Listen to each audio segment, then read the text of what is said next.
नमस्कार, मैं अश्विनी त्रिपाठी अमरउजाला.com के लिए। आज हम हैं कमांडर निशांत के घर पे। यही वो फ़ोटो है कमांडर निशांत की, जो नेवी में कार्यरत थे और एक अच्छे फाइटर पायलट थे। फाइटर प्लेन को उड़ाने के दौरान इनका मिग क्रैश हुआ और इनका निधन हो गया। निधन के बाद इनकी माँ इस घर में अकेले रहती हैं।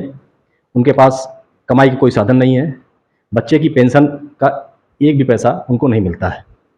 उनका कहना है कि सरकार को इस ओर ध्यान देना चाहिए और पेंशन का कुछ नहीं तो कम से कम 20% हिस्सा अगर उनको मिल जाए तो वह अपना जीवन यापन गर्व के साथ और स्वाभिमान के साथ कर सकती हैं। कैप्टन अंशुमान की शहादत के बाद उनके माता पिता का दर्द सामने आया है। ठीक ऐसा ही एक मामला देहरादून में भी है। यहाँ के कमांडर निशांत, जो कि नेवी में कार्यरत थे और एक फ़्लाइट उड़ाने के दौरान उनका निधन हो गया। उनकी माता प्रोमिला देवी हमारे साथ हैं, उनसे बात करेंगे और जानेंगे कि उनका क्या कहना है इस मामले में। मैडम, क्या बताइए अपने बच्चे के बारे में। हाँ, मेरा बेटा नेवी में फाइटर पायलट था और यंगेस्ट फाइटर पायलट था जो ट्रेनिंग देता था बच्चों को। एंड 3 इयर्स के लिए उसने अमेरिका में ट्रेनिंग की थी। सो 2020 में 26 नवंबर को मिग क्रैश हुआ गोवा में। उसमें वो चला गया अपनी ट्रेनिंग को सिखाते हुए। तो उसके बाद मैं उसके ऊपर डिपेंडेंट थी, माँ उसकी, और वो मेरा ध्यान रखता था हमेशा। लेकिन उसके जाने के बाद माँ को कहीं से भी कुछ नहीं मिला।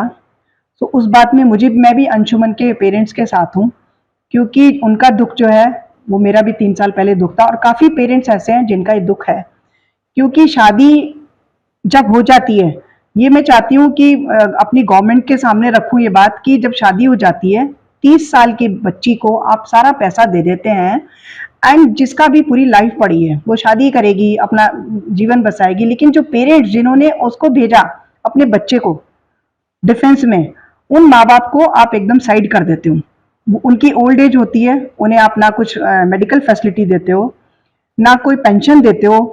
कम से कम मेरा उनसे अनुरोध है कि कम से कम ओल्ड पेरेंट्स को एटलीस्ट कुछ परसेंट पेंशन देना चाहिए लड़की के साथ साथ, क्योंकि लड़की का भी पूरा जीवन है, वो अपना आगे यापन करेगी। लेकिन वो जो पेरेंट्स है जिन्होंने अपना बच्चा डिफेंस में भेजा, किस लिए भेजा, और उसके बाद उन पेरेंट्स को कुछ ना मिले जो बच्चा चला गया। और मेरा केस एकदम ऐसा है कि मैं डिपेंडेंट थी अपने बच्चे के ऊपर। एक ही मेरा बच्चा था। मेरे बच्चे ने मेरे हस्बैंड से डिवोर्स में पेंशन नहीं लेने दी थी कि माँ मैं आपको संभालूंगा, लेकिन उसे भी नहीं पता था वो ऐसे चला जाएगा और मुझे भी नहीं पता। तो एक सिंगल मदर कहाँ जाएगी जिसने अपने बच्चों को भेजा? ऐसे तो कोई भी अपने बच्चों को डिफेंस में नहीं भेजेगा। यदि सरकार इसके लिए कुछ, मैं उनसे अनुरोध करूंगी, कुछ इसके लिए नियम चेंज करने चाहिए। ऐसे केसेस जो पेरेंट्स अकेले हैं, उनका जीवन यापन में वो है, तो उनके लिए कुछ करें। आपने अपने मामले को लेकर कभी राज्य सरकार से, केंद्र सरकार से या रक्षा मंत्रालय से कोई बात की? उसमें क्या सामने आया?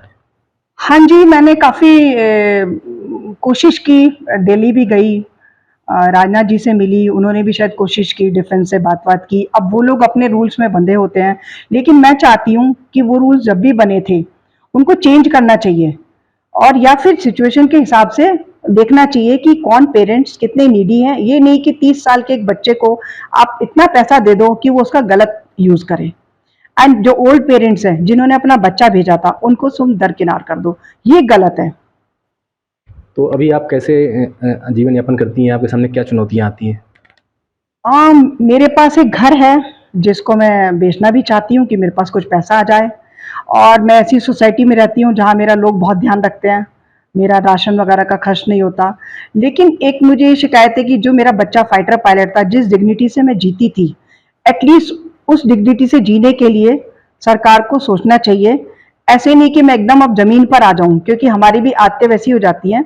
बट बाय द वे मेरे ब्रदर भी पायलट थे, उनकी वाइफ मेरी हेल्प करती है, वो अमेरिका है, तो मेरा थोड़ा जीवन पड़ी। पर कुछ पेरेंट्स ऐसे हैं जो बेचारे बच्चे पे एकदम डिपेंडेंट होते हैं, उनके पीछे कुछ नहीं होता, उनका क्या हो। अगर आप ये वीडियो YouTube पर देख रहे हैं तो हमारे चैनल को सब्सक्राइब करें और बेल आइकन को दबाना ना भूलें। अगर आप Facebook पर ये वीडियो देख रहे हैं तो हमारे पेज को लाइक करें।